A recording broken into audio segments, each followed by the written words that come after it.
Welcome into the Paul Kuharsky podcast. I'm Paul Kuharsky of paulkuharsky.com. Anxious to talk Titans after they hit the field Wednesday for their opening practice of training camp. We're going to talk about how DeAndre Hopkins changes the vibe and how Kevin Byard helped make it possible for Hopkins to be here. Talk about the growth of the analytics department of the Titans.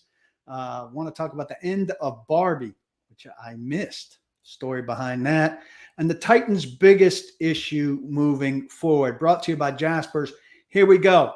DeAndre Hopkins walks onto the field and brings star power to the Tennessee Titans. And they didn't have enough. And really, if you think about it, and we've talked about this plenty because there's been a lot of ramp-up time here. Titans had a massive hole. We're fortunate to fill it with a massive guy, massive talent. Hopefully he's not at the tail end the way many aging wide receivers have been. I've talked already about how body control, contested catchers, less likely to be a quick drop-off guy than some of the speedier receivers the Titans had come in at the end of their careers. But you certainly feel the star power element. And it's not just the media that's feeling it. You know, look, players don't like to get caught up in this sort of thing. But even Kevin Byard was willing to talk about, you know, the kind of change in energy that somebody like DeAndre Hopkins brings when all of a sudden he's part of your locker room and walking on the field for your first practice. Yeah, I mean, the more great players you can have, the better, the better it's going to be. And obviously the first day out here, he's made some plays, made some catches. It definitely brings a different type of energy. But for myself personally, I understand that the work still has to get put in. I remember, a couple years ago, we brought Julio in and all those guys. Everybody's super excited, but, sometimes, guys deal with injuries and things like that. So for me personally, I just try to focus on what I can focus on, trying to get better. And I know, and I trust that everybody's going to do exactly the same. So it definitely brings some energy, some confidence, but at the same time, just playing games on paper isn't going to win anything. We got to put the work in. There's energy and there's confidence, but beware, we actually have to do it. That's saying, look, we had the same thing a couple of years ago with Julio Jones, and it didn't work out. We still have to make sure it works out. That kind of goes without saying, but it's true. Byard moved money to make this happen. And it's not the regular restructure. Look, a couple of people said to me, this is the third time he's done it. If he doesn't retire a Titan, they'll have misserved Byard. If Byard restructured 2 times before, and certainly did it once, when you restructure, we go over this time and time again, a typical restructure, you get more money sooner, right? So that they could spread it out for accounting purposes to benefit them. That's not what happened here. He's taking less money sooner. So if he plays for the Titans this year and next year, he'll wind up with the same amount of money. If he doesn't play for the Titans in 2024, he will have given up $3.1 million of money, which will hurt him. He'll have taken a hit.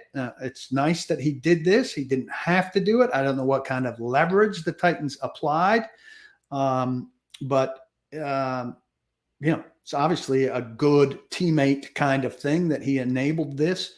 How much arm twisting went on from the Titans remains to be seen. This is a favor, though, as opposed to things that he's done before, other players do before, restructures, which a lot of fans refuse to acknowledge, not doing the team any favor by taking more money sooner. Excuse me. Julio Jones seemed fragile from the start when he was on the field for the Titans. And it was kind of a matter of time before something went wrong with him. Doesn't have that feeling with Hopkins. Hopefully not. Ryan Tannehill needs to develop the confidence and rapport with Hopkins. But Hopkins is such a great contested ball catcher. His trustworthiness is off the charts here. And Tannehill talked about that. We have a veteran guy who's, like I said, able to get himself open in different situations. So just building that trust on knowing, all right, when he does have the freedom to create on his own, and then when, all right, I'm expecting you in this window in this timing, right? So it's a balance of of being able to use his playmaking ability and spatial awareness and all those types of things, but then also how does it fit within the picture as a whole, right? So we're going to be working through that, throughout training camp, but no doubt excited to have his playmaking ability as a part of our offense. Hopkins doesn't always get to the spot by the book necessarily, but he's renowned for being in the spot. Titans have to give him some freedom to do that. We'll see what kind of sticklers they are for it, but obviously Vrabel knows how he operates from having been with him in Houston. Tim Kelly knows how he operates from having been with him in Houston, and I wouldn't foresee any problems there. This is as trustworthy a guy as you're going to find in terms of protecting the quarterback. Either Hopkins is going to catch it or it's not going to be caught the vast majority of the time. Again, based on the way he fights for the ball in contested catch situations. He's not a giant separation guy. He's not a giant down the field guy. I wrote earlier this week, and you should go read it at pk.com, about how this is going to have an influence on Traylon Burks and Kyle Phillips, because Hopkins has thrived in the slot. He thrived in the slot in 2019 when Tim Kelly was the offensive coordinator in Houston, though he wasn't the play caller. He played a lot in the slot that season, and his production out of the slot was ridiculous compared to his production outside. The Titans would like to be able to do that, play him at X, play him at Z, at F, and to move him into those spots, Burks and Kyle Phillips have to be flexible enough to move around. So their growth is tied. Hopkins' flexibility is tied to the growth of those two second-year receivers, and that's a big deal. I want to talk about the Titans analytics department because on Wednesday we had a chance to talk to Rand Carthon and Chad Brinker, the other new assistant GM, Anthony Robinson. And so Brinker is the assistant GM for strategy. Anthony Robinson is the assistant GM for personnel. And Sarah Bailey is now the oversees football research and development. Brinker seems like a systems guy. He's a scout who's developed systems, but it's Bailey who's going to run the analytics department and hire other people to be in the analytics department. So there was a logical line of questioning here, about Hopkins. The question is about Hopkins' age and if he's slowing down and how it might impact his game. And he was asked about what the Titans saw from Hopkins from an analytics perspective that may have gone into their decision to sign him and to pay him what they're paying him. And here's what he said about that. Of course, we looked at the analytics.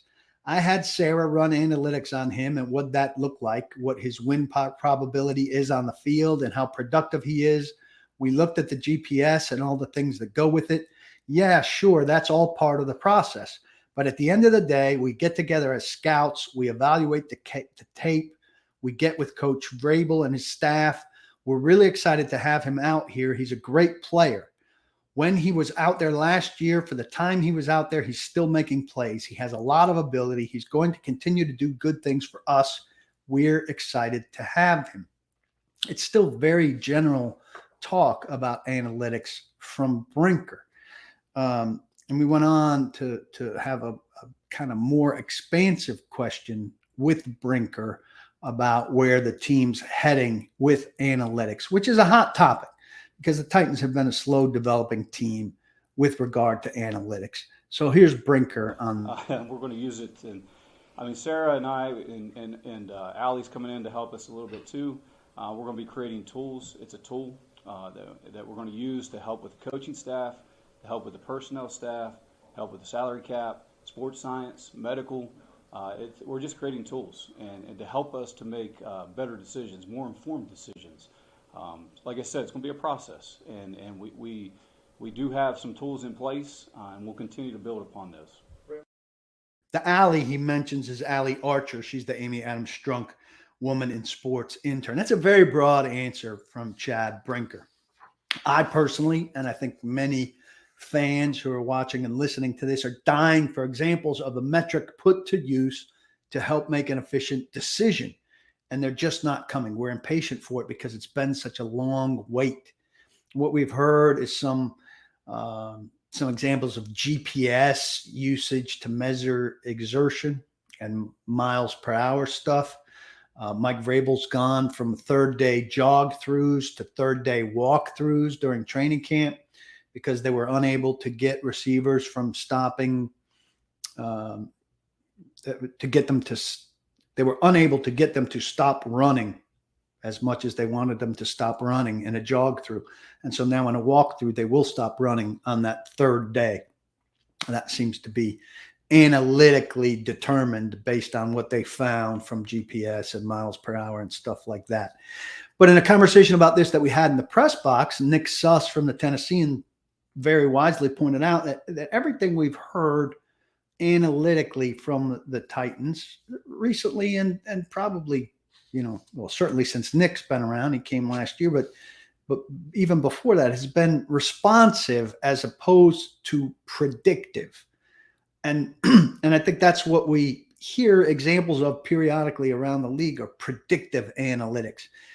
This guy is going to be good at this because these metrics are good indicators, or these plays don't work in these situations because these things have shown that, stuff like that. I'm not expecting that they're going to, come and hand over big data sheets that say that, but a small subtle example is like mana for the people who have waited for analytics stuff. And so, sorry, this tickle is not going away. It's evident from Brinker. They're in the early stages of building the system. He's talking about the process. I hope as the process is built and as these systems are operational and up and running, that they will give us glimpses of how they're working and what they're showing the Titans.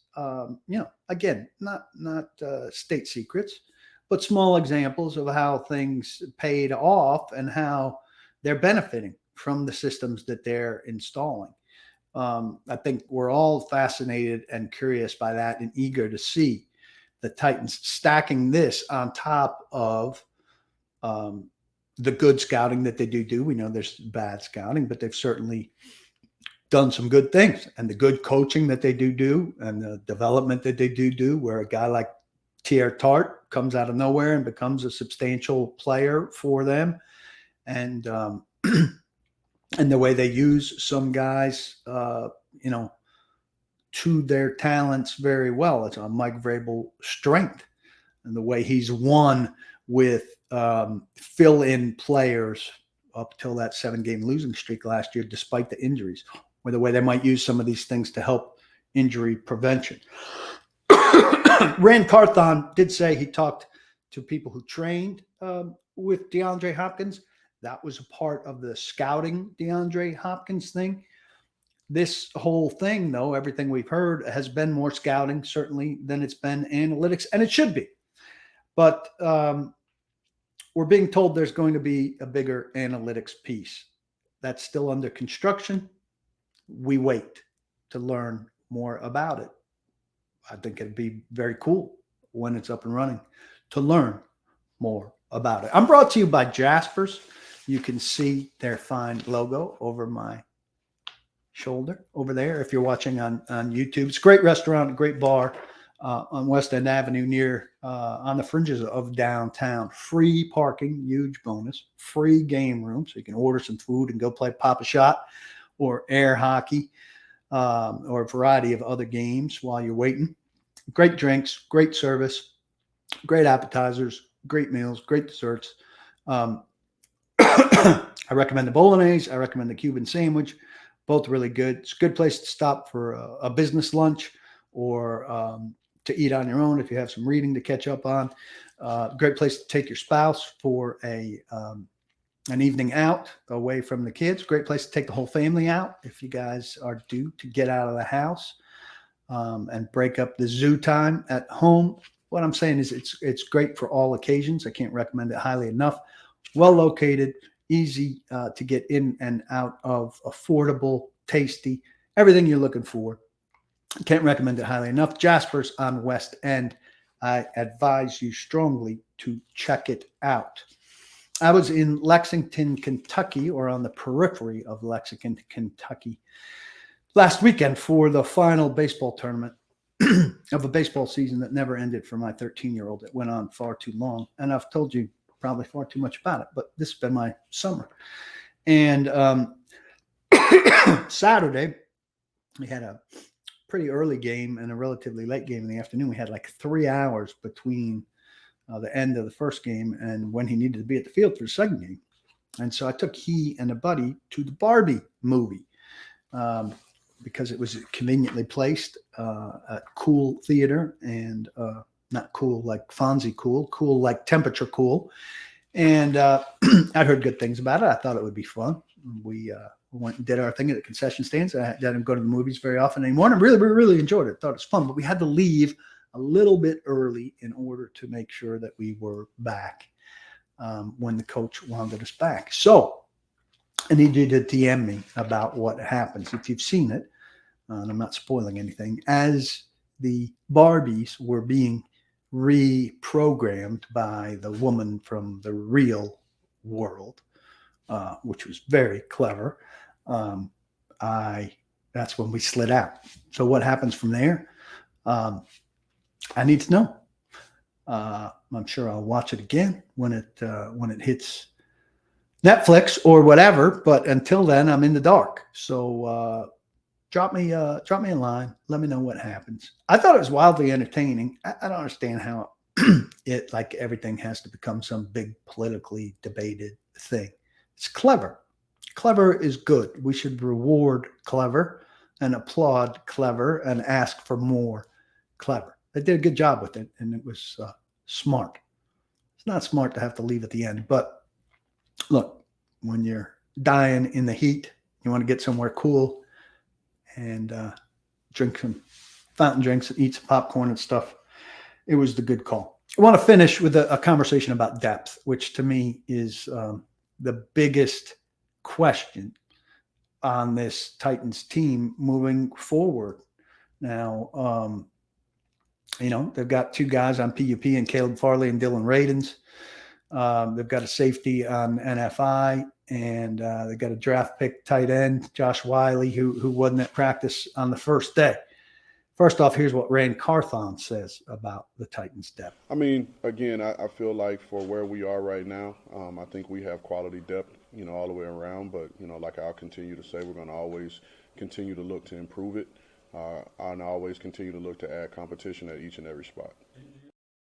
I disagree entirely. I don't think they have quality depth hardly anywhere.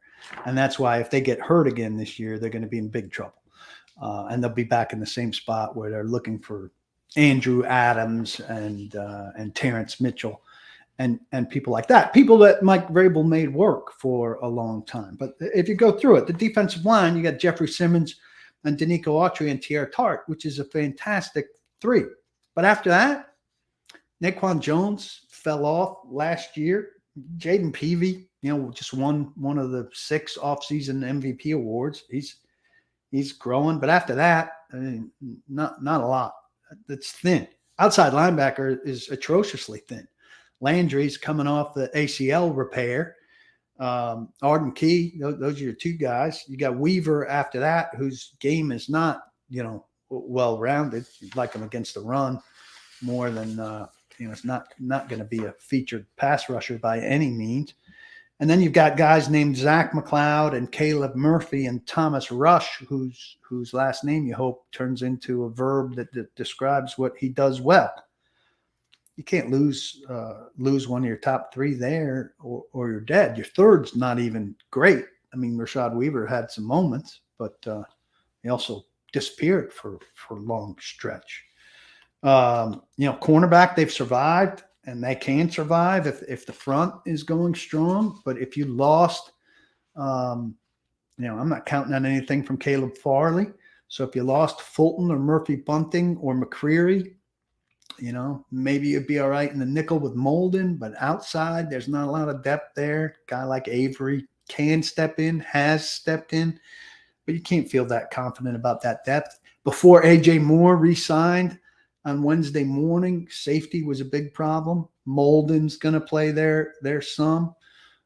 Shy Carter going to play there some, but just shaky depth there. The offensive line, you're already scrambling at right tackle with Nicholas Petit-Frere's suspension from the gambling policy violation. Jamarco Jones, Jalen Duncan, Andrew Rupsich, OJ. They've got trouble there. Quarterback, you're dead without Tannehill. Willis is making some progress, but you wouldn't want him starting the game. Levis is a long way off. Running back, high hopes for Tyjae Spears for sure. They ran well without Derrick Henry 2 years ago for half a season, but their big thing was they were not going to change their identity with Deontay Foreman and Dontrell Hilliard. If the Titans lost Derrick Henry now, I think they would have to change their identity for Spears and maybe Jonathan Ward to be the top two guys. Haskins' future is in doubt. Julius Chestnut is nothing special. Thin there. If Chigakonkwo went down, they'd be dead at tight end in terms of production. So where's a spot where they could afford an injury? I mean, you could maybe say inside linebacker, because if Azeez Al-Shaair or Monty Rice goes down, Chase Campbell, we haven't seen yet. He was hurt his rookie year, but he's got good speeds, great measurables. Gibbons played a significant amount last year. They made it work with Dylan Cole, who's gone last year, but there's a plug-and-play example. Luke Gifford, special teams guy who plays there, Ben Neiman. They were plugging guys in last year at that position and making things work. So, I think you could survive there, but you don't love that list of depth either. So they're not great by any means depth-wise. And, I think Carthon maybe saying what he feels like he has to say there, but I think there's room for a good deal of turnover at the back end of this roster, depending on what shakes free around the league, throughout the league, over the course of camp, and certainly with cuts at the end of the month. I don't know how much a sense we'll get as to what's going to happen with the new kickoff rule, where you can fair catch anything inside the 25 and get the ball at the 25. That could devalue kick coverage guys, and maybe that puts a value on something else for you. The third quarterback debate is going to go on, and it's going to be interesting to see how the Titans deploy Malik Willis and Will Levis in the 3 preseason games. I won't be surprised at all if we don't see Ryan Tannehill at all, though.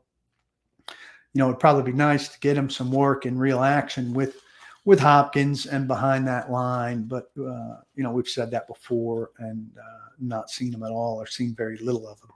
So I think safety will be the number one thing for the Titans throughout the preseason. And, it's a pretty cushy life for the Titans now. You go back to the good old days, a lot of older football fans would say, where you had those 2-a-day practices and everything. And that was life when I started covering the beat. But, they're practicing 2 days and getting the third day in a walkthrough now. You got to be off once a week. And the veterans, I thought this was interesting, don't have to look at the sheet of paper. I had this written down. The veterans don't have to stay at the hotel. It's optional. So I will ask some guys about what they've chosen to do. I think a lot of guys take, in the past when it's been in this circumstance, a lot of guys take the room to go over there and sneak a nap if there's downtime during the day, but then they go home overnight to sleep in their own bed, which is a preferable scenario. But that's a great flexibility. I'm not going to call it a country club by any means. I don't think Mike Vrabel is running country club type operation. It's just a big difference for how much easier things are now as compared to what they once were in camp. And I don't think there's a guy on earth, unless he's got a snoring wife or an infant that's up all night, who would prefer to be bound to stay in a training camp hotel than to travel home, sleep in his own bed and greet his wife and kids or girlfriend or bachelor pad or whatever, and be able to be home a little bit. So a little bit shorter episode this week. I appreciate you joining me. We'll be back next week at paulkuharsky.com. Mike Herndon has a still very relevant piece about the 7 biggest questions to be answered during training camp. You should go read that. Early this week, I wrote about the injury situation, longest piece I've put up at some time. All offseason, I talked to people about the Titans injury situation, including Steve Watterson, the former strength and conditioning coach, who talked a lot about how he thinks the reduction in required off-season time for players, and not even required, that the off-season program has hurt people all around the league and made the job that Frank Pirano has, his ultimate successor, very, very difficult. One thing Watterson said that I thought was very interesting is he used to have guys report every single injury, no matter what. I guess it was the end of the year or whatever. If you sprained your wrist week 2, make sure that's down, because you can be here supervised conditioning and rehabbing in a way that you can't if you didn't suffer that injury. That's not a loophole. I mean, it's an honest thing. If you had a wrist problem, then you're allowed to address that wrist problem later.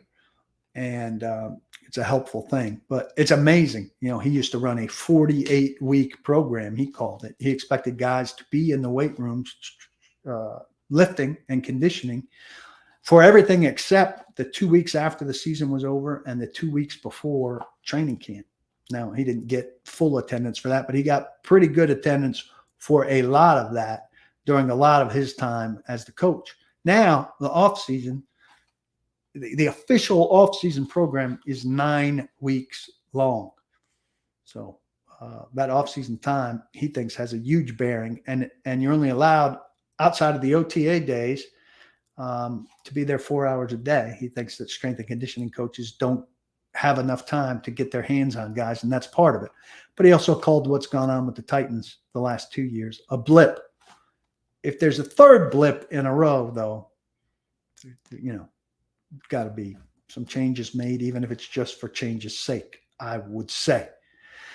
I wish you a good week. Please come to paulkuharsky.com. Read everything. $5.99 a month, a steal at that price.